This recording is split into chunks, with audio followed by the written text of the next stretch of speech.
साईश्वराय विद्महे सत्यदेवाय धीमहि तन्नः सर्वः प्रचोदयात्।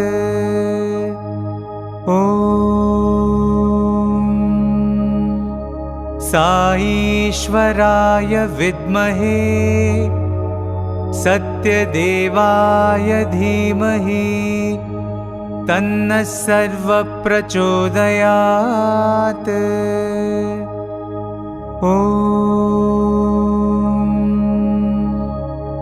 साईश्वराय विद्महे सत्यदेवाय धीमहि तन्नः सर्वः प्रचोदयात्।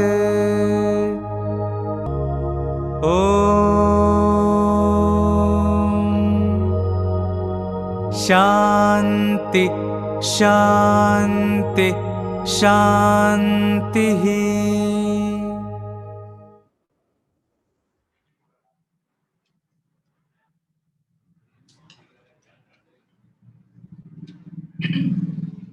Million salutations at the lotus feet of Adya Bhagwan.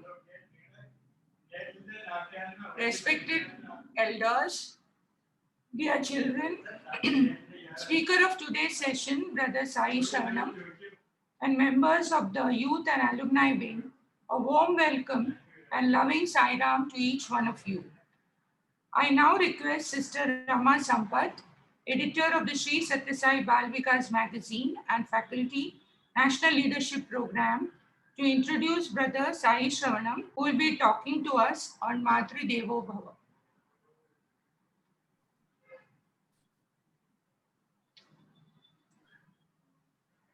Sai Ram, my most humble pranams at the lotus feet of Bhagwan Baba.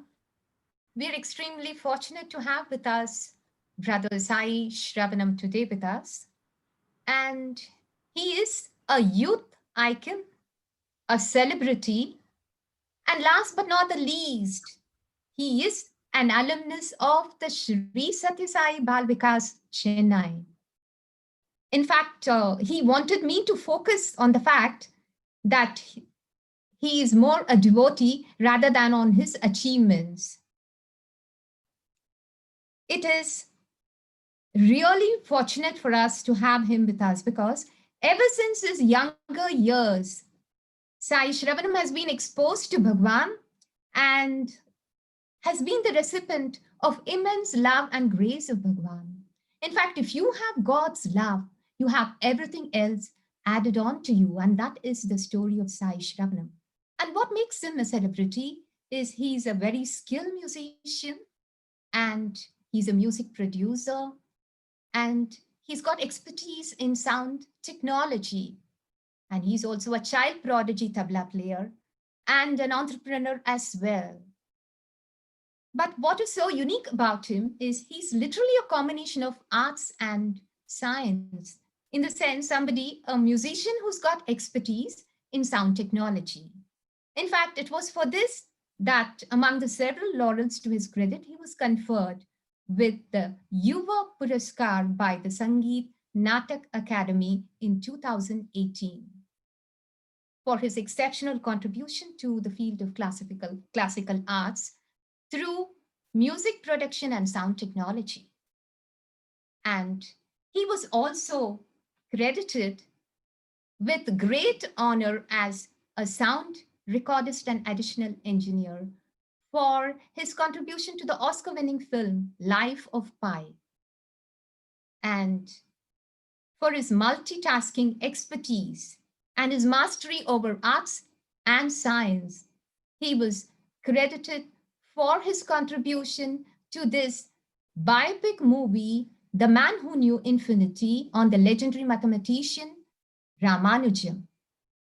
And he has also contributed to the international music by performing in several prestigious concert avenues with renowned musicians.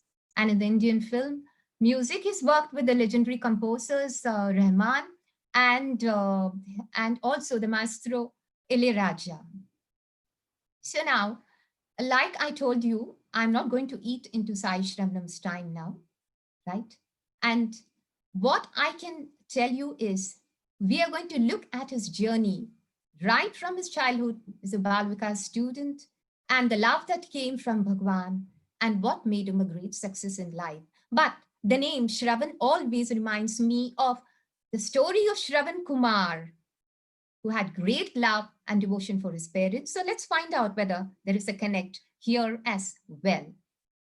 And before I hand over to Sai Shravanam, I would like to tell you all that at the end of the session, while the session draws to an end after 15 minutes, you can start posing in your questions in the chat, which would be open, and an intimation of the fact that it's open will be given to you. Over to Sai Shravanam. Sai Ram.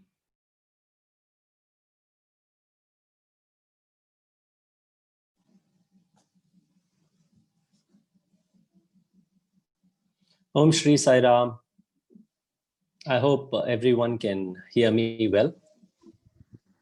I take opportunity to offer my most humble pranams, my salutations. I offer everything that is me, everything that resides in me, at the lotus feet of my most beloved mother, Sri Satya Sai Baba. There are many times that I have been invited to speak to the Sai fraternity on my experiences with Bhagwan. And I always thought to myself, what is it that I'm going to speak, and is it going to be something that people already know? And yesterday when I was listening to Swami's talk on Radio Sai, I have this habit of listening to Radio Sai daily in the morning when I wake up and before I sleep. And at times when I'm quiet, I just keep Radio Sai on in my pocket. We are also lucky to have a mobile phone with the app. So even when I do my walk or when I play sports, Radio Sai is on. And Swami here says, many people think that they are talking the same story again and again. And then Swami tells, I am saying the same thing in every discourse for the last 70 years. And nobody gets bored of it, because that is the magnificence of Bhagavan Sri Satya Sai Baba. And Swami says, despite me telling the same message for so many years, how many of you actually follow? So every time I'm invited to speak and I reiterate whatever Bhagavan has given me in terms of my experience with him, I just realized that Swami wants me to keep remembering him more and more deeper, more understanding the reason behind why he gave me and my family the experience of his physical proximity. Let me all tell you, our Sai sister introduced me and she said, I'm just going to speak ad hoc. I have not prepared anything. I'm allowing Swami to speak through me. And she says, let's see what's the connection between Shravan Kumar and Shravanam.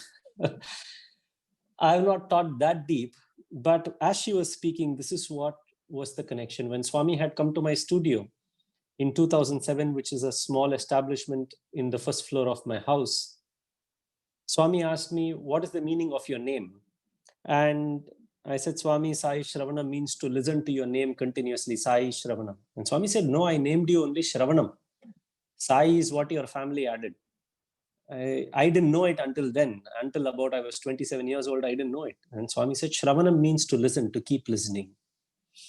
And Shravan Kumar, if you relate to it, he was very, very known for taking care of his parents. Swami left me with a huge task, responsibility, and showered me with immense love to give me an opportunity to take care of my parents. She introduced me with a lot of success in my musical field, the journey. But if I look back into how my life has turned out, I just realized that I have not taken any effort to become what I wanted to be, but all I did was to follow my heart, passion, and have complete surrender and devotion to Bhagwan. Swami has been guiding our family since our younger days. I was born as a Sai devotee, unlike most of them who get to know Sai Baba experience his miracles, go to Puttaparthi and become a devotee, I was always born and raised up with the fact that God is equal to Satya Sai Baba. So I did not have any journey into understanding who Sai Baba was, because I was raised up as Satya Sai Baba's, as God. That's all. My mother never named me until I was about 4.5 years old, because both my sisters were named as Sujana and Sumana and Sujana respectively, and my mother also by Bhagwan himself, and my mother wanted her third child, which was me, to also be named. Apparently, Swami had said he would name, but a year passed, 2 passed, 3 passed, 4 passed, and it was 4 years or more. I was put into school, and let me tell you all, I was called Pintu very lovingly, and in my school I was registered as Pintu, and my grandfather used to call me Sainath, so my ID card used to have the name Sainath, but I never had an official name. When I was 4.5 years old, Bhagwan very lovingly met my mother in the darshan, and he said, "What's the name of your son?" My mother said, "Swami, you have to name him." Swami said, "Such a big son and you have still not named him?" She said, "No, Swami, only you should name him, otherwise he will not be having a name." Swami said, "Oh, so much work for me your family is giving. You want me to do everything for your family." And then Swami walked away from my mother, went to the Jen side. My grandfather was sitting there. Swami told him, "Your grandson is not named. Your daughter-in-law wants him to be named only by me. So call him Shravanam." That's how I got my name Shravanam. I didn't realize many of us never understand why Swami speaks something, why he says something. All of us sometimes, whoever knows Bhagwan, we take him for granted. Whatever he speaks, we think it's a passing comment. Many of us feel Swami is just talking to us like another entity, like a friend, like someone else. But we forget the fact that he's God. So every word he speaks is truth, but nothing but truth. Today, my life is full of music. My life is only Shravanam to hear. If I don't hear, I have no life, because music is sound, is hearing. Sound engineering that I do is hearing everything. And secondly, I've never learned music in my life. I don't have a guru. I don't have a teacher. I have not learned tabla. I have not learned piano. I have not learned sound engineering. I studied masters in computer applications. Then I was in IIT Madras doing my research. And then I was working in phonetics, understanding speech and other things. I had nothing to do with learning any of the thing that I do now for my living and my life.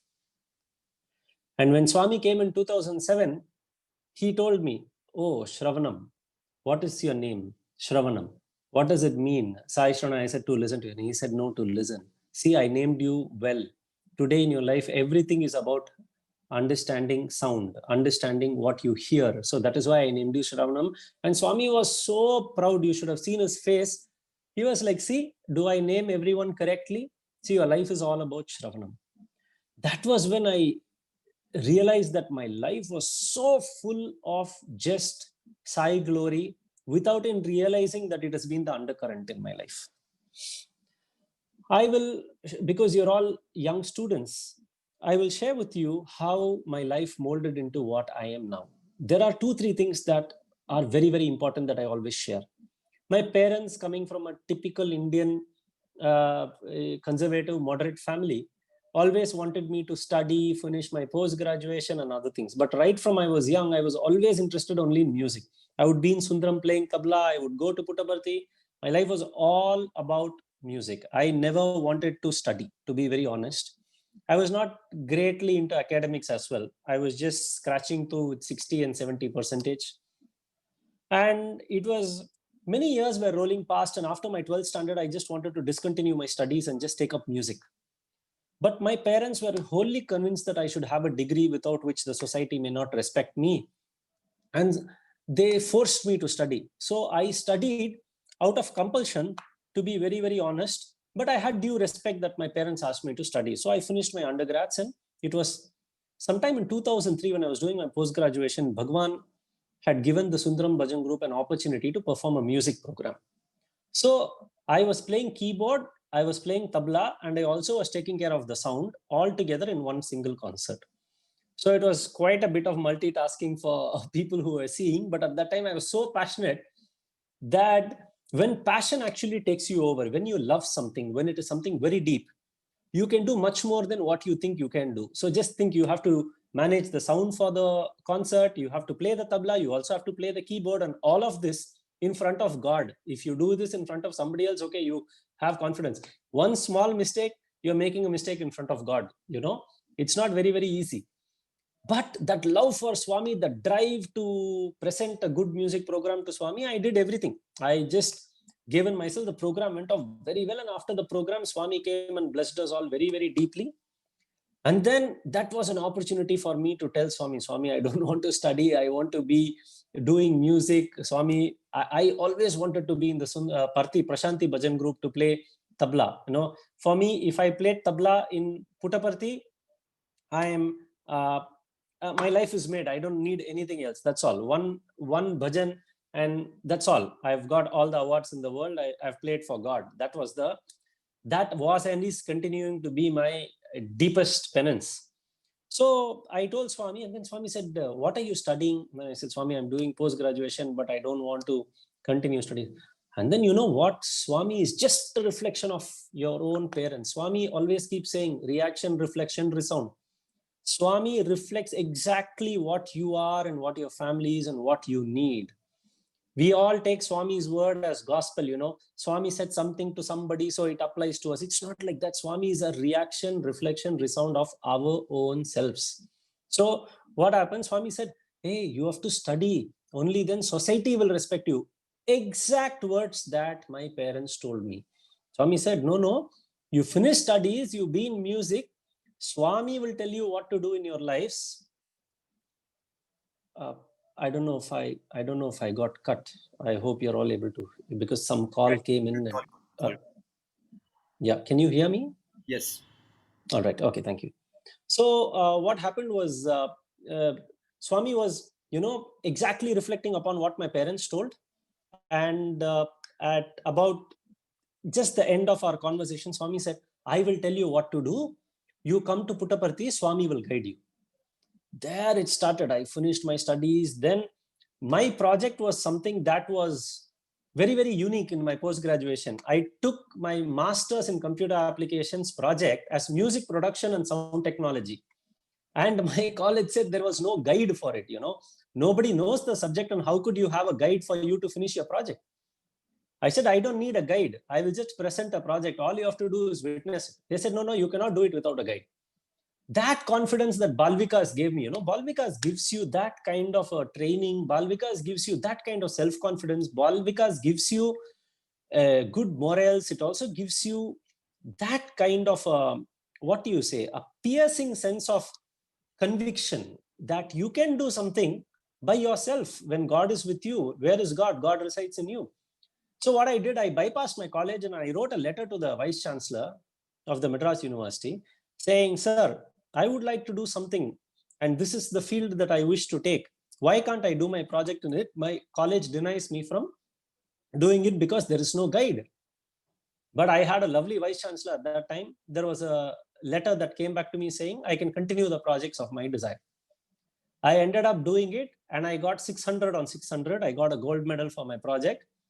And it was so, and the best part was, I don't know how many of you all have listened. It's this song called Antaranga Sai, an instrumental bhajan that keeps playing in Puttaparthi, that keeps coming back again and again on Radio Sai. I used to make Sai instrumental bhajans and post it to Swami by courier. CDs and cassettes used to go because I wanted those bhajans to be played during his darshan. That's the intention. So I took one of the bhajans as my project. And I did it, and it was astounding success. I got a gold medal, and IIT Madras gave me an ad hoc placement there. I started working on a research project in IIT Madras, and everything turned around in my life simply because I had the conviction that I could do something. I never needed anybody. And it doesn't mean that I never needed anybody means to have that ego or to have the feeling that, you can do everything yourself. Not that. Just that fundamental feeling that when you have the gut feeling you can achieve something, you can achieve it despite anything. And today when I look back and speak to you all, I'm myself excited thinking about my story because At that time, you don't realize there is so much of thrust and there is so much of energy that you get to achieve what you want in your life. And what do you mean by achievement? Is achievement any specific thing, a bar of earning money or going at this thing or owning a car or to be somebody? No, the highest form of achievement is self-satisfaction. You have to be completely self-satisfied with what you do. Only then can you sleep peacefully. And when you wake up, you also wake up very peacefully because you are fully satisfied. That is the biggest achievement. I was so satisfied because I studied. I didn't like studying, but end of the day, I got a gold medal and all those things. Don't ask me how, it just came because of music, because of my project. But look at how Swami churns your life. And it was, I finished my postgrad. I was in IIT Madras. I was doing my research. I don't want to go much into details because I would like to keep my speech very concise. And on top of all of this, in 2005, I was in Kodaikanal. A Sundaram Bhajan Group, we all used to go and do service there. So I was in Kodaikanal and I was waiting and waiting. 2 years, waited, three years I waited. Swami would not guide me on what I have to do because I didn't want to work. I didn't want to get into IT. I didn't want to get into any corporate. So I was very, very particular that I take up music, and Swami said, I'll tell you what to do. Going to Puttaparthi numerous times never worked, giving letters never worked, nothing. I would not get any sign from Bhagwan. And then finally what happened, 2005, just the last day after Swami's Kodai visit, Swami was leaving Kodaikanal and he used to call us mic boys. He, only the students used to stay with him inside and nobody were allowed. But Swami was very compassionate. 3 of us from the Sundaram Bhajan Group were staying inside the mandir. When Swami used to give sessions, Swami used to allow us to sit around, not very close to him, but somewhere near the door and listen to all his discourses, talks, very, very intimate moments, which we were lucky. And Swami had blessed us. And today I know why I needed all those sessions, for which I will come to you. It's not about being blessed or being very lucky. I'll tell you the reason. And then what happened, as Swami's car was leaving back to Puttaparthi, Swami called the 3 of us. Swami blessed profusely. Swami gave us vibhuti. And then Swami gave us all 500 rupee notes like this. And Swami said, keep it with you. I will tell you what to do. I took it up as my first salary from Satya Sai Baba. Because my thoughts were only dwelling on that. If Swami gives that, it is my salary from Bhagavan Sri Satya Sai Baba. He'll tell me what to do. And then he said, come to Puttaparthi. I rushed to Puttaparthi. I kept waiting. Swami wouldn't speak. Swami will not guide. It was not very easy. It was really not easy. And there was a point where I must confess to you that there was one moment in my house when I was quite fed up waiting for 2 months, 2 years that Swami will guide me. Swami will tell me what to do in my life. And you go to darshan, he will not take your letter. He won't look at you. Everybody around me were starting to earn their salaries. Everybody were busy and everybody would ask me, what are you trying to do? Are you going to do music? Are you going to go to IIT? What are you trying to do? That started to pierce me very deeply and I was very uncomfortable. One of the days I was so angry. I must not be telling this, but I wish to tell about how impulsive we behave, because I'm not ashamed to share what I'm going to share, but I learned a lesson from that. There used to be this one small table near our house, and I was so dramatic when I was speaking to my mother saying that what Swami has told you. I said, this Swami, and I moved my hand hit the tabletop picture of Bhagwan that fell down and crashed and broke. I didn't expect my hand to hit because I was so dramatically angry. Not that I threw anything. I was so dramatically angry. My hands hit Swami's picture. Swami's picture fell down. It crumbled. I was scared. I was so scared that this happened to Bhagwan's picture. My mother was like, why are you reacting like this? I immediately went, I cleaned the glass pieces with my hand without using a broomstick because it was Swami's picture. All that had happened almost 1.5 years before. 2005, when Swami called me in Puttaparthi, he called me for an interview and said, you don't have faith. Your faith is like a pendulum. Your faith is going left and right. Oh, will Swami tell me what to do? Will Swami not tell me what to do? Will I be in music? Will I not be in music? Will I be successful? Will I not be successful? Did I hear Swami's words correctly? Did I not hear Swami's words correctly? All this were going up and down in my head. I was very, very, very restless. And Swami said, if your faith is like a pendulum, if it goes, keep going left and right like this, Swami said, time will keep moving. The more you have oscillating faith, the more the pendulum moves, the more the time will spin. So beautifully. Look at Swami's analogy. So beautiful. And then Swami said, stop the pendulum to one side. Stop it to the yes side. Stop there. Time will stop. If pendulum stops, time will stop. Swami said, you have lost time because of your moving pendulum. Your faith was like a pendulum moving left and right. Don't shake up your faith. Don't ever do that. Swami said, have the faith that Swami told me what to do and Swami will guide me. Have the faith. If you would have stuck that to your faith, Swami said, you wouldn't have lost so much time in your life. Swami said, pendulum kept moving, time kept moving, you lost 2 years and you got first. And then Swami said, look at me. Swami showed like this, look at me, nothing happened to me. You broke Swami's picture and only your heart was broken, your mother's heart was broken. See, Swami, nothing happened to me. I just broke down on Swami's lap. I held Swami's hand, I broke down on his lap, I was crying, my face was wet. I didn't expect Swami would know everything. Despite knowing Swami was God since I was born, every time Swami reveals that he knows you something, your legs would be trembling, I'm telling you. And many of us think only physically it's like that. Even now I can feel Swami 10 times more powerful than when he was before, because I'll tell you 2-3 things that happened in my life recently. So what has been happening, all of this kind of came together. I started my studio. I realized that Swami knows everything, every action of yours, what you speak to your mother, what you speak, what you do daily, what you do on your computer. Swami knows. We think we don't know. When the right time comes, he will put it like a yoker on your toe. You will not be able to take it. So he said, don't be impulsive. And then Swami gave me water to drink because I was crying profusely. I was embarrassed. I was humiliated. I was apologetic. And then I started my own studio. I had no money. And I told Swami, I don't want to ask my father so much money to start a studio. I have very little money. So how do I start my studio? Swami said, start it in your house. Start in a small way. Start in a small room. I said, Swami, I need the money. Swami said, what? You need the money? Swami said, you need faith. If you have faith, money will come. Why are you coming and telling me that you don't have money? So I told Swami, I don't know. I have to somewhere start. Swami said, you go think of me and start with faith, money will come. Somewhere some Australian tour came, some huge amount came. I went for some concerts, money came. I started the studio. By the time I finished the studio, Swami was already in Chennai for the Atirudra Mahayagyam. Okay. I'm not able to see the time. So let me check the time. Okay, 11:30. All right.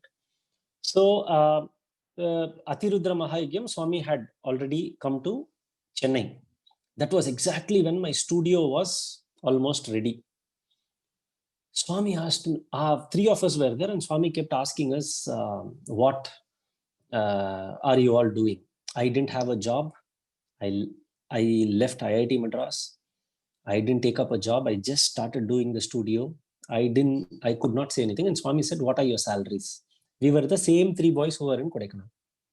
One of them was mentioning skyrocketing salary at that time. Way back in 2007, he said, Swami, 1 lakh per month. Swami asked him, how are you going to take so much money back home? And Swami said, no, Swami, they give it only as a check. And then Swami laughed. Swami asked, will you take so much money in such big bags? Swami is so very kind when he speaks. And then the next boy, and when it came to me, I was trembling because I didn't have a job. I didn't have a salary. What will I tell? Everybody are sitting. When it came to my turn, Swami was very compassionate. He saw everybody and he said, he's from IIT. That other boy is also, thank goodness, most of us were from a similar institution. Swami said, they've all studied very well, very good boys. They're all doing very well in their lives. But see, they come and serve me and they do all the seva. And then Swami said, he takes care of his parents very well, like that. I don't know. I never did anything special. I was like every one of them. I didn't take care of my parents, anything. I don't know why Swami mentioned that. that was a passing statement. And in the end, that evening, Swami said, I want to come to your, where is your house? I said, Swami, it's in Adyar. Swami said, how far is it? I said, maybe 2 kilometers from Sunjam. Swami said, okay, I'm coming now. I didn't expect Swami to say that he would come now. I didn't think it was real.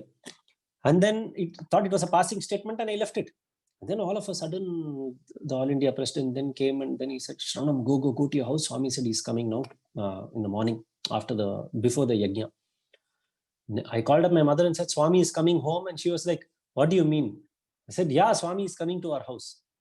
It was all mess. Our house was all mess.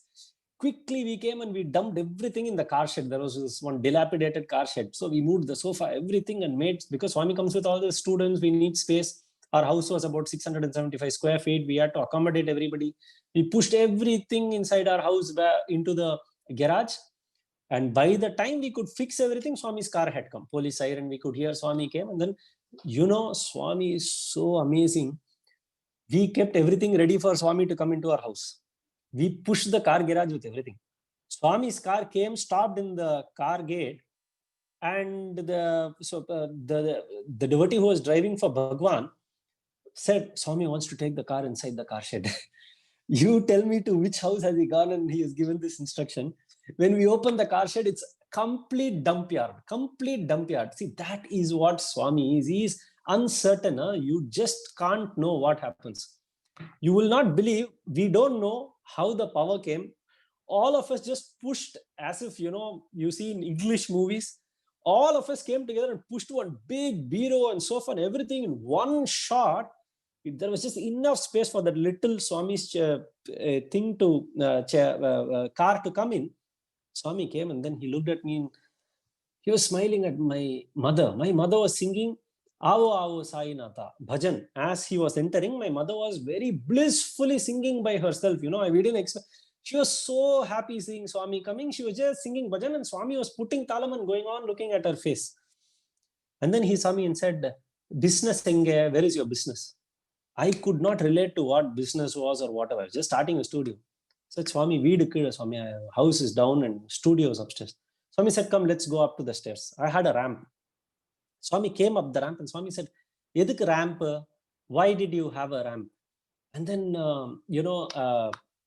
for me, taking instruments to the first floor is always difficult. Very heavy bags of my tabla and all the musicians bring huge instruments. I could not afford a lift. So I put a ramp. So I explained this to Swami and said, older musicians and all, if they come, they'll be comfortable, Swami, with ramp. And Swami said, Chi. This is for me. I decided to come to your place. I decided long back that I will visit your house. I promised your mother I will visit your house. I told you to start this business. So it is my duty to come and start it for you.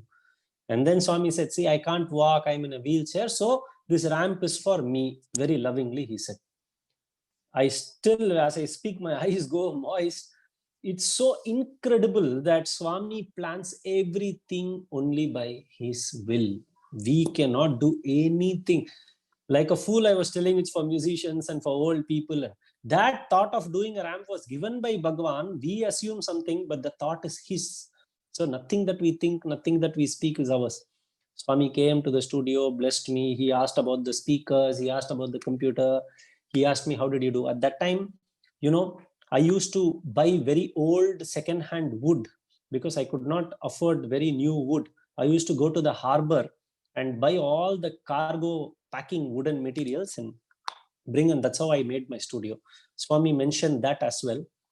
And then he looked at me and said, Amma nalla paathuko, take care of your mother very well. This is where the story starts.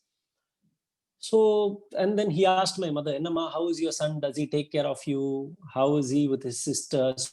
Swami was doing a moral check for me and what my impressions are, what my mother's impressions are on her son. They had a conversation. Swami said, Swami himself said, come, we'll eat.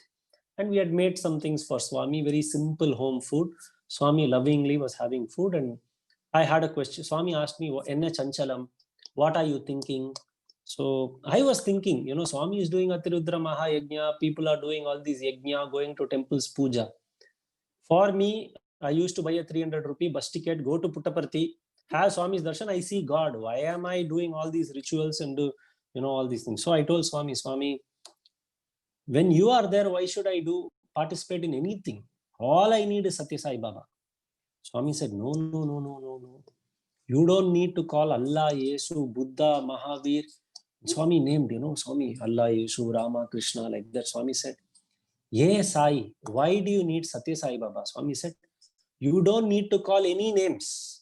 Swami said, take care of your parents and I will come in search of you. These were exactly Swami's words in Tamil. I am doing a direct translation. Swami said, no need to call Rama, Krishna, Allah, Yesu, Buddha, Mahavir. Why? Not even Sai Baba. Take care of your parents. I will come in search of you. That was the reply he gave. So I said, okay, Swami. And then he asked my mother, Nama, so your son is now settled. He's starting his music business. Get him married. I told Swami, I'm not prepared for marriage, Swami. So I need to work. I have to start earning. Swami said, no. Marriage and earning, I have no relationship. You do a marriage. Your mother has worked very hard for your family. And then he said, Amma, your son will take care of you. Now see, the business is in the first floor. You just call him Sai. He'll come down. You just sit and rest. He said, you rest. Just rest. Everything your daughter-in-law will take care. And he said, Annapurna, nalla saapadu poduvanga. He said that word, Annapurna, nalla saapadu poduvanga, which means Annapurna, she'll feed you very, very well. And then my mother said, okay, Swami, I'll arrange for his marriage. And then I looked at Swami and I was very reluctant, but I couldn't tell anything to Swami. So I was just keeping quiet. Then Swami and said, your mother has done enough for the family. You take care of her. You do the recordings. I will take care of you. You take care of your mother. I said, okay. And then he looked at my father and he said, get his marriage arranged, etc., etc. It's a very, very detailed talk, but I'm just making it very concise for you all because it's irrelevant in this talk. We were all and Swami mentioned one statement. He said, Amma, daughter-in-law vandu ootti uduva, which means your daughter-in-law come and feed you food with her hands. My mother replied to Swami, if my daughter-in-law comes, I'll keep her like a daughter. I will feed her food. Why should she feed me food?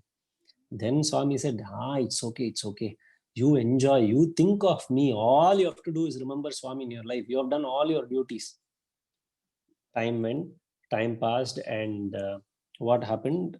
This was in January, the whole year, and Swami allowed me to play tabla in Prashanti Mandir. Swami himself at that time said, asking, because I'm not a student of Prashanti institutions, only my sisters studied in the Institute of Higher Learning. I studied only in Chennai. So getting an opportunity to go into the bhajan group is very difficult if you're not a student. No? So Swami had given a green card, his blessing, his immense compassion to allow me to play tabla. So I used to go regularly and Swami used to call and talk to me. Every time I go, Swami used to call and talk to me. So everybody knew, if this boy comes, Swami keeps speaking to him. So they used to allow me to sit in the front and Swami, as he comes, will come and talk to me. So much proximity. There was once I took a newspaper that had published a article about me, and with pride I went and showed Swami. Swami, see about the studio, it has come, you came and inaugurated. Now the first album is out, Swami. And just to burst my ego, the moment I showed the newspaper, Swami told, no. Newspaper is all false. You should not read newspapers. And Swami just kept aside that and went away. That is to rub me. It's sanding me, not to feel any pride. And then later he went and told everybody, showing the newspaper, my student, my Pillalu, my boy has achieved all this. But to me, he didn't. That is the way Swami mentors us, no direct appreciation. It was in December, all of a sudden, as I was recording, end of December, almost just 2 days before New Year, I had asked Swami if he'll give us interview. Swami said, yeah, come with your parents on New Year Day. I'll talk to you. I'll give you interview. So we were preparing to go for New Year Day. My mother, as I was recording one day, she called me and she said, hey, kitchen is full of oil. Everything fell off my hand. Will you help me clean? So 1-2 liters of oil were on the floor and to clean it was so difficult. So amidst the recording, I went patiently, did because Swami said, take care of your mother. I helped her. I stopped my work, helped my mother, went back to work. In the evening again, as she was making some chutney, the the mixer lid flew off and there was full coconut in the walls and everything. She could not hold things properly. And by evening 7 o'clock, the way she smiled at me was very different. It was just very one-sided like this. I thought something was terribly wrong with my mother and she was a bit incoherent. I called the doctors, they checked up and they said, we have to do an MRI scan. We did a scan. Long and short of it was, there was a big swelling in the brain, lesion, big something. They wanted to start the medications and my mother said, without Swami guiding her, she said she will not take a single tablet or a medicine. We couldn't do anything. We had to treat her. She was deteriorating very fast. So we somehow arranged to go to Puttaparthi. I drove, we kept her in the back seat. She was in my father's lap in the back seat and I was driving so fast. It was January 1st, 2008. And we rushed and it was evening speech. Swami's speech was all about death is a part of life. Don't worry about that. It is like birth. Don't give importance to it. People who come will go. I was feeling so miserable. And I thought Swami will call and talk to me. I was sitting right under the nose of Bhagwan. And Swami never took my letter. He didn't look at me. My father was taking care of my mother in the room because she was deteriorating very, very fast. I wanted to tell Swami that Amma, something has happened to her and something in the brain and she's incoherent, face is all going, a little distorted. Swami didn't call me. Then at about 7 o'clock, Sevadal came to our room in Prashanti Ashram and said, Swami is calling Shravanam from Chennai. So I said, it's me. He said, yeah, please come, Swami is calling. Then when I went inside, Swami was like, Buddhi ledu. Don't you have sense? Why are you driving the car so fast? Swami said, 150 km/h. I wanted to reach Puttaparthi fast before the evening darshan to tell Swami my mother was in the backseat. I had kept the rear view mirror facing my mother so that as I was driving, I can see the rear view mirror to see if my mother was all right and breathing well and if she was okay. Swami is telling, you're not looking in the front and driving. You're looking at the mirror and looking at your mother. What if an accident happens? So Swami said, I sat with you all in the car to ensure you come here safely. Don't ever do that mistake again and drive that fast and not look at the road and look at the mirror. That's when you realize Swami knows everything. He's there with you every second. He's there at every moment looking after in our lives. We are thinking that we have to go physically to Prashanti Nilayam to see Swami, to get his guidance, while Swami is trying to tell me that he's there in the car right with me, driving us to where he is in the physical form. That opened me up. And then long and short of it was, she was diagnosed cancer and she was undergoing treatment. I gave my fullest to my mother. I would work anything my mother wants. We used to have an alarm bell next to her bed. So she used to get a lot of some kind of a discomfort in her life. Everyday events that were, making things worse for her. So she used to press a button when she was not feeling all right and her body would tremble. That alarm will, I'll have a light in my studio. I know my mother is calling me. I used to stop my recording, go down. Swami asked me to take care of my work, take care of Amma. So Swami expects us to do everything. We have to, just because you take care of your mother, you cannot leave your job and you cannot do everything and then say, Swami, God asked us to do this and never prosper in your life. You cannot ignore your parents and just keep earning money. Swami made me understand the fine balance of being there for your parents as and when required, no matter what, even before their call, at the same time progress in your life. This kept happening. And there was one day, what happened, I did not eat food because my mother was having continuous health issues, what we called as seizures. I don't know if you all know about it. It's just a huge discomfort in the body and the body would not coordinate itself well. It wouldn't stop. It started early morning and it will not stop. It kept going on till the afternoon. Typically, it comes for 2 minutes, 1 minute, sometimes for at a max 5 minutes, not for hours together. For my mother, it was hours together. Lunchtime, I did not go. I didn't have my lunch. I skipped my breakfast. I was taking care of my mother. I was just sitting next to her. My father was in Erode giving a talk to the youth boys. So I didn't have anybody. I was alone. I didn't eat. At about 1:30, I received a phone call from Puttaparthi and they said, Sairam, Bhagwan has sent an instructions that you have not had your food. Please go and have your food. I was taken aback. I have not had food, and Swami is sending instruction. I rushed to the kitchen. I had food. By the time I washed my hands, the call came back saying, Swami is happy. You have had your food. Please take care of your mother well. Have food on time. Only if you have food on time can you take care of her very well. You just think of this beautiful omnipresence of Bhagavan. You are here and Swami is there in Puttaparthi, and he is so concerned about you not having food and sends a message. I was so touched by it, I rushed to Bhagavan. I went to Bhagavan. The very next day, I went to Puttaparthi, and then Swami was furious. He said, why did you leave your mother and come and see me? I said, Swami, you're so blessed. You had sent a message for me.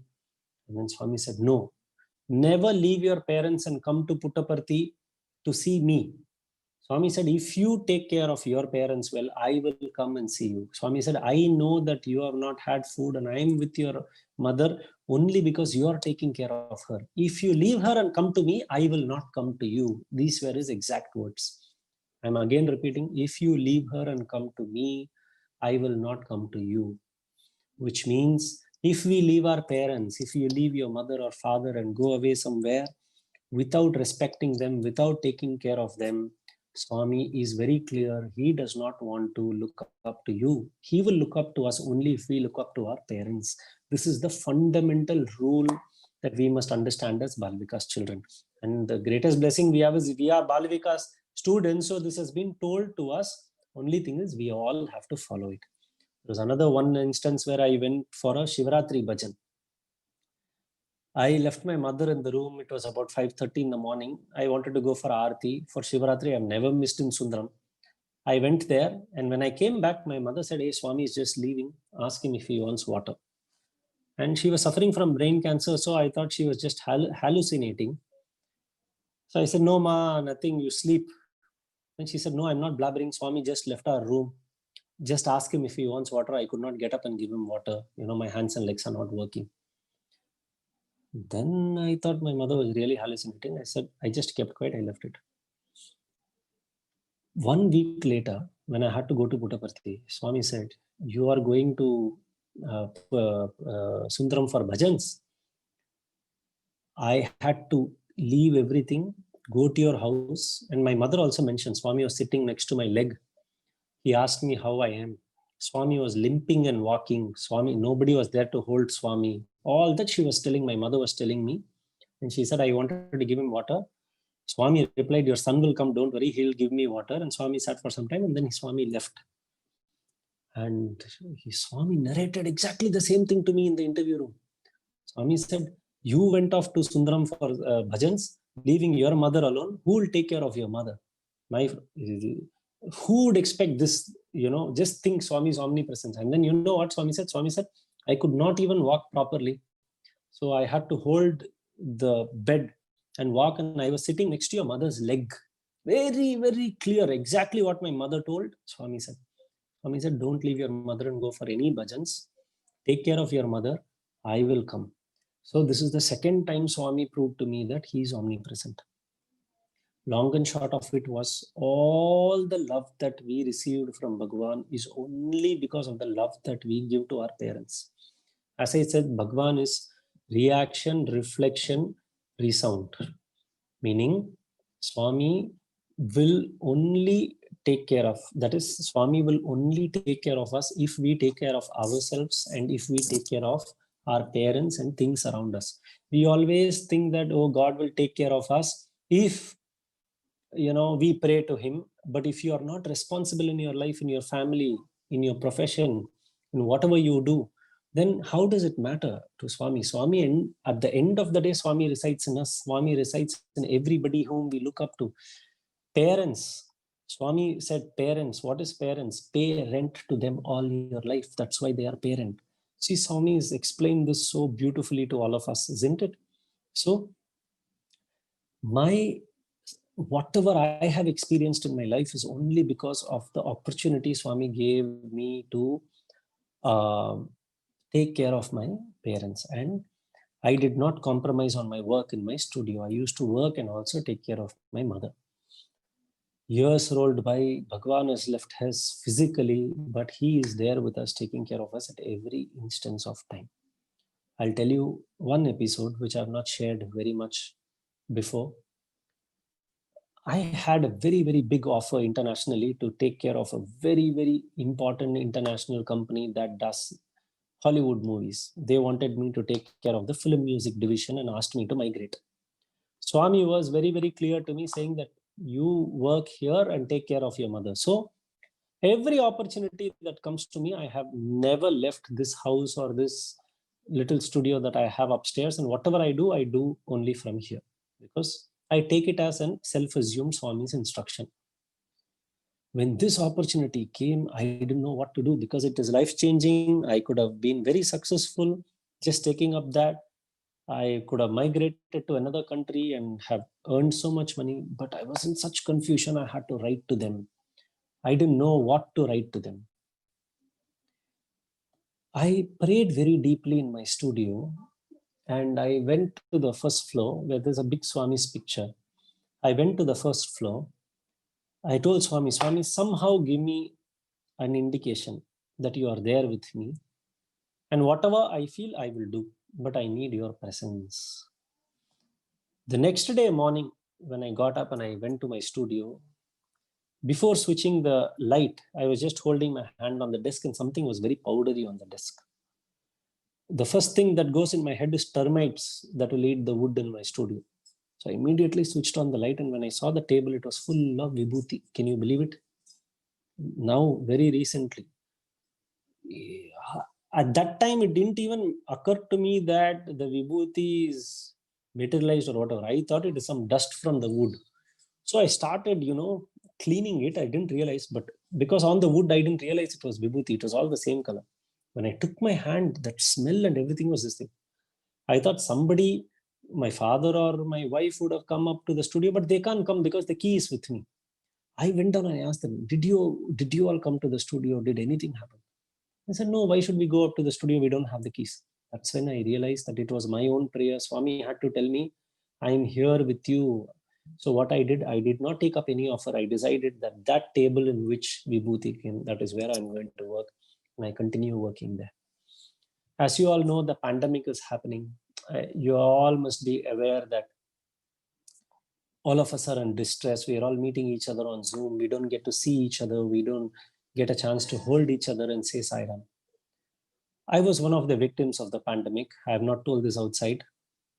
I'm telling you all, I was infected with a very, very rare strain of corona myself, which is called the long-term corona, which means it comes and goes. You don't know, but it comes and damages your central nervous system and vascular system.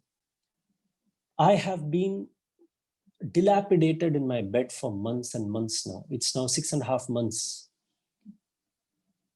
There are so many moments where I thought it was all over. I couldn't breathe. I couldn't get up. My hands would tremble. I would go blue. I have not shared this outside at all. This is the first time I'm telling anyone other than my family. It just came out of my mouth. I didn't prepare for this.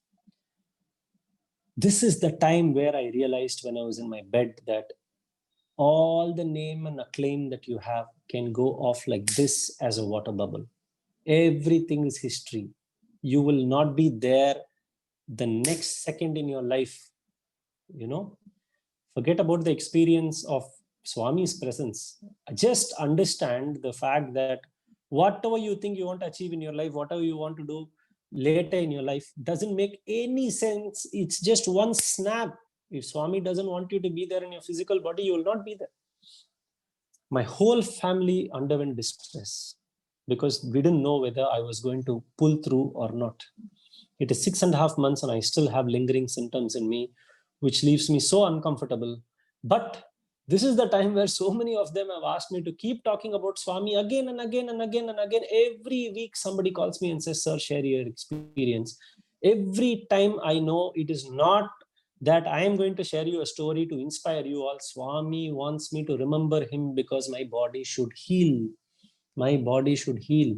Sanatana Sarathi printed my whole Samarpan talk exactly when I was critically ill, so that when the post came to me, I read my own talk and I knew Swami was taking care of me. And I used to pray to Bhagwan for so many things. Now I stopped praying to him. All of this 6 months, I've just been telling him, If you feel I am needed, have me. Swami, if you feel I am not needed, it is your decision. I stopped asking Swami anything.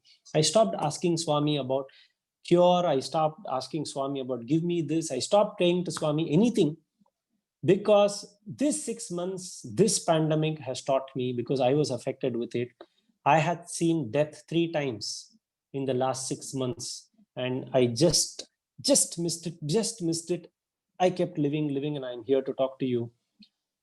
It is so beautiful that Swami allowed me this experience to understand that we need not ask Swami for anything. Absolute complete surrender is the only answer to our life.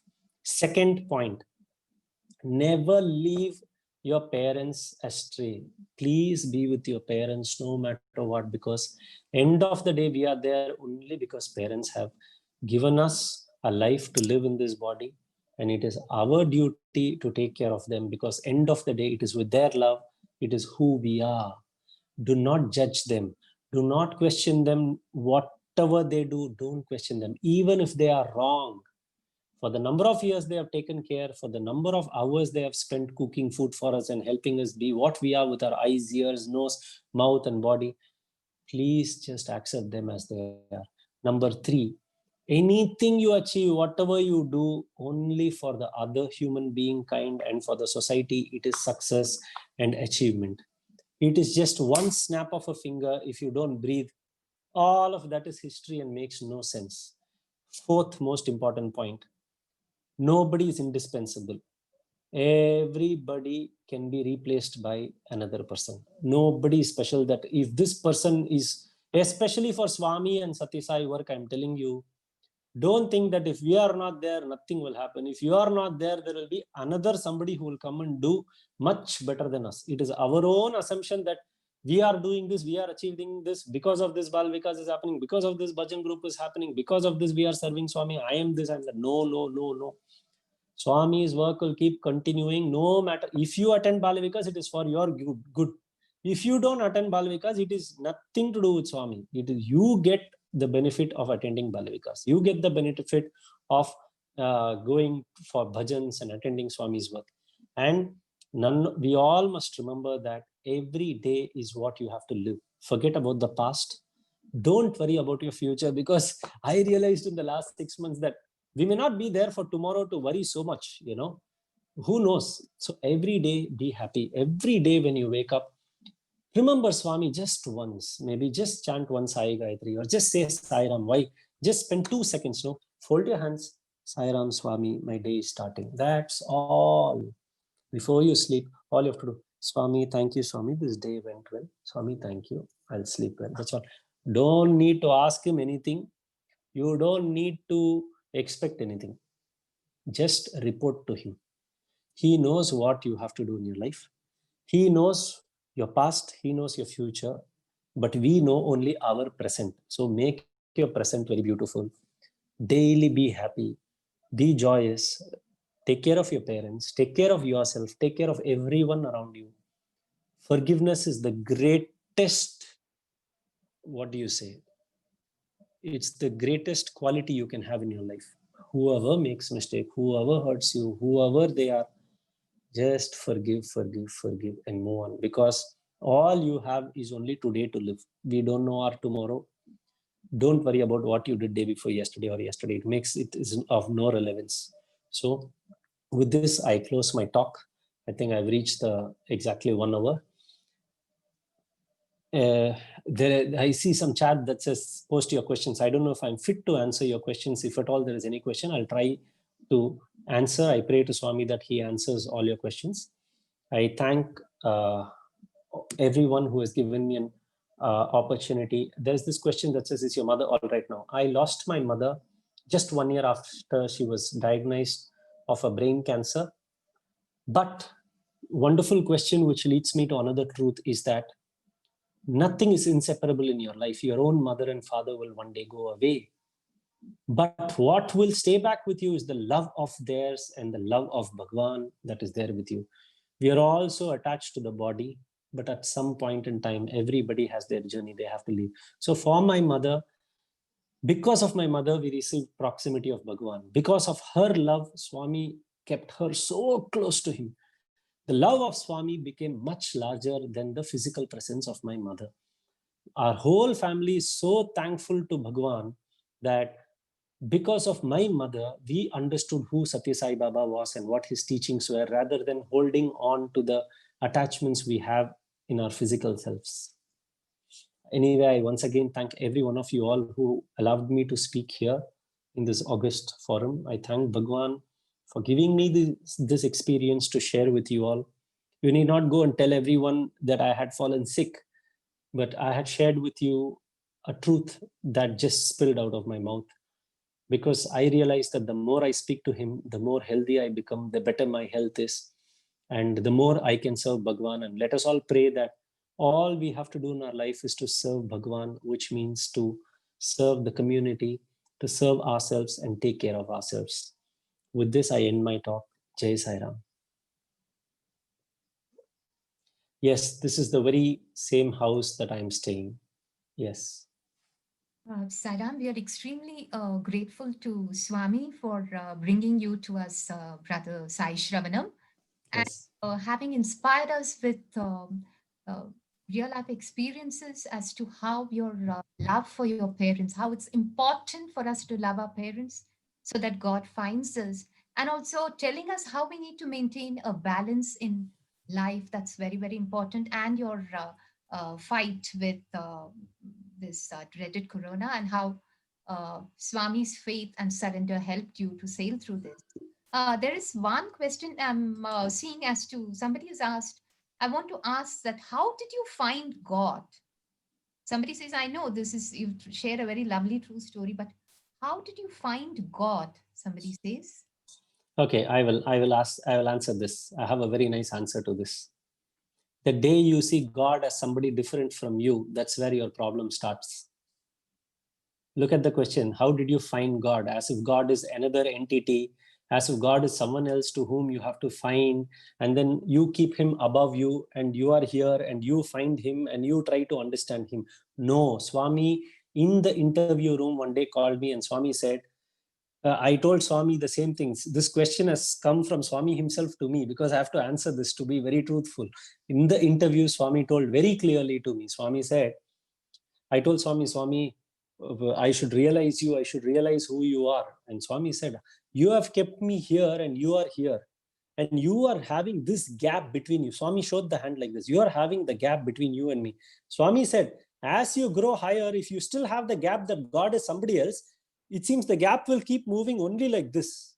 Swami said, go like this. Understand that you are God. Understand that everybody whom you see is God. Understand that that very Satya Sai Baba is residing in you, and you are no different than Bhagwan himself.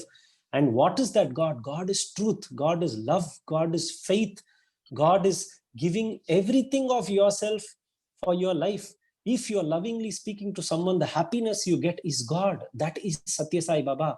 That beautiful form you see is Satya Sai Baba. Don't think that only if Bhagwan materializes Vibhuti and gives to you, he is somebody better. He has realized that at the will and at every instance, he can change the world like this.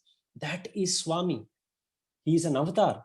We should not forget the fact that God is another entity. We should understand that God is in us. God resides in us. And end of the day, we are, see, it is like creation and creator. We just separate creator as different and creation as something else. Creation is creator. Everything is the same. God is in us. And the only way you will realize it is when you have joy, happiness, peace, and fulfillment. Will you understand that you're full of godliness around you? Don't make God an entity. Remember godliness. It's a quality. Remember godliness. See the mountains, see the birds, see the sky, see the seashore. Godliness. How are they existing? Do they question? Do they go in search of God? Do trees ask God? Tree is selfless. Tree gives on giving mangoes. It doesn't bother whether the mango is eaten by you or it falls down and rots. It keeps on giving. That is God. That is creation. Abundance is God. So God is not a separate entity. Brother, there is somebody else who's asked, are parents to be loved or feared? Why does fear come? Fear comes only when you make a mistake. Do you know in Sanskrit they say bhaya bhakti? Bhakti comes when you have fear, bhayam. Correct? They say bhaya bhakti. Why do they say that? Only when fear comes, do you rush to God and you start praying. Fear is a trigger for faith. Now, parents should be loved or feared for. Parents might be strict. Parents might be doing, but they are a reflection, resound of your own self. What in you has made them that? What in you has made them fear for something? Even if your own parents make a mistake, if you give them love, they will transform. That is what Bal Vikas is. There are so many Bal Vikas children's parents who have been on wrong path, but because the child has, no, I have my father, he still serves Bhagwan. Yeah. So there are so many people who has gone to Bal Vikas, younger children, seeing their children go to Bal Vikas, the parents have transformed. Drunkard father has become a pious father. Mother who was in dire straits have become so helpful to the society. So it is our duty, whether we fear or love is our choice. Do not point the finger to your parents and say that they make us fear. No, however they are, your love and your character will mold them. Brother, before we hand over the mic to Nimish Bhai, our All India President, Yes. I'd like to ask you one question on behalf of all the students, because this is a dilemma faced by most of them. Okay. This is that you always said that maintaining a balance in life is very important. Like, so many of the students or the youth feel that they don't have time for seva, or they don't have time. What would be your advice for this? All right. So let me tell my own story as an example. I'm a record producer. I'm always inside the studio. I'm working 10 to 14 hours a day. Sometimes I miss Sundaram bhajans. Sometimes I do not participate in Sai activities. Now, what is finding a balance? Please understand this very, very, very clearly. When you serve Bhagwan, first of all, the service does not come with your arms and limbs and your physical self. The first service starts with your deep love for Bhagwan. First, develop that sincere love that you must want to serve Bhagwan. I want to attend bhajans. I should go to Dharma Kshetra. I should go to my Samiti. I want to serve. That deep faith and that love for doing the service will open up time for you. I have realized that in my life. I can promise to you that if you have the faith, and your office will automatically send you down to some seva. Some holiday will come in for you to go for that seva. Because you are not giving that important prayer to go and do the seva, things do not open up. Again, I'm telling you, it's reaction, reflection, and resound. You have to very deeply pray for doing the seva. Everything will open up. Time is infinite if Swami wills. Don't think that, no, I'm going for, okay, suppose you are not able to go, your office is keeping you busy from morning to evening, you have exams, you have studies, you still can serve Swami by doing a deep prayer. In that little time, you can contact, if you are not able to attend Bal Vikas class, but if you remember to call your Bal Vikas teacher with just 30-second phone call, Sai Ram Ma, I have my exams going on. I'm sorry I could not attend it, but pray for me during your Bal Vikas. Remember that I'm sitting with you during Bal Vikas. I'm missing Bal Vikas, but have me in your thoughts. That is itself Bal Vikas. Please understand, Swami is not expecting you to physically sit there, but your bhava should be very deep. Your bhava and love for the people who spend time for you should be deep. You are not able to go and do service in Dharma Kshetra. Don't worry. Instead of you, Swami will send 10 people to do service. As I told you, you are of benefit if you go. If you are not able to go, it is not a mistake. Swami will send anybody. But do not forget to remember the fact that your wish and will to be in the seva is deep, that it touches Swami. When it touches Swami, everything opens up. Dharma Kshetra will be in your house. You don't need to go there. Sai Ram, brother, Yes. Grateful that you answered all the questions so very patiently. And now I request our All India President, Shri Nimish Bhai, to take over the session and render his vote of thanks. Om Shri Sai Ram. Today indeed is a blessed day for all these students who have had this opportunity to listen to Brother Shravan, including myself. I really feel like a student myself listening to these things and sort of recollecting everything that Swami has said, and Shravan has put it so beautiful. I think all the students who have heard Shravan today are blessed in every possible way, because such closeness, such loving incidents with Bhagwan is really a great motivator for all of us hearing. This is the real satsang that we see. Shravan, thank you very much for all the time that you've taken out. I know how busy you are, and I know the kind of schedule that you maintain for yourself is so busy. But this is something which the students are going to remember a long, long time. And I'm going to request Kamala to see that this is shared with a lot of other students, because this is something which, if it touches the hearts of our students and the love for parents, the respect for parents, which Swami wanted us to learn so much, I think is the biggest gift of today's satsang for each of the children who heard you today. Thank you, Shravan. And we all pray to Bhagwan that you bounce back with full vigor to your work. And we want to see you many, many more Oscars being won by you for many, many more musical pieces. In fact, I was just remembering you, Mike Hurton, sending me a piano piece recently. And I was like, oh God, yeah, I think Swami is attracting me in the field of Shravan and Mike Hurton with music coming my way often. Thank you very much. God bless you. Thank you, sir. Thank you, sir.